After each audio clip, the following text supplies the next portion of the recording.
Today I'd like to do a little mini devotion on the ancient city of Ebla.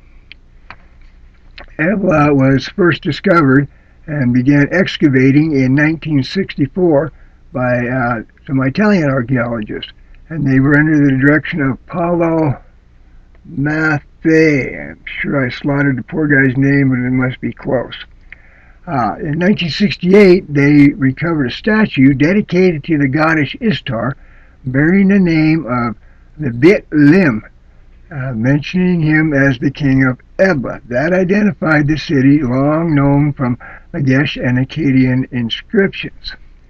Its location is in the map that you see up in the left, where I got the little white arrow. That's where they found it. That map is a map of the route that Abraham took.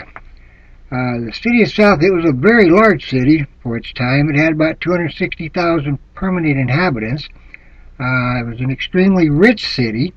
It was on a major trade route. It was a major trade city, as you can see by the map there, where it was going up along what they call the part of the roads that they would take. It was a huge agriculture and industrial center, major military power, and it was also a very large educational and political center. The kings that they had there were different than most of the other kings in the area, the Middle East area. Most of the kings came down through a family line, but the kings of Ebla were elected. Their religion, it was pagan religion. They had many gods, and there was even had a sort of a mail drop there. But the biggest contribution that the city of Ebla gives us and gives scholarship is the Ebla Tablets, which we'll see here in just a second. The library found at Ebla they found so far about 18,000 intact tablets and thousands of pieces, which they're piecing back together like a jigsaw puzzles. They include administration transcripts, trade and agriculture and industrial records, stuff like their history is found, and their religion. They found that Eblanites were great historians. The tablets also mention a lot of places that the Bible talks about.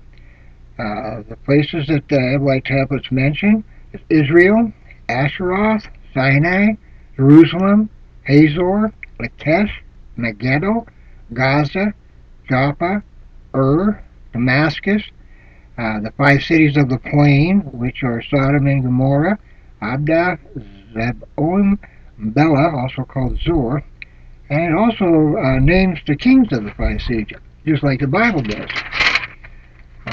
Also mentions some of the people that are mentioned in the Bible, the tablets do.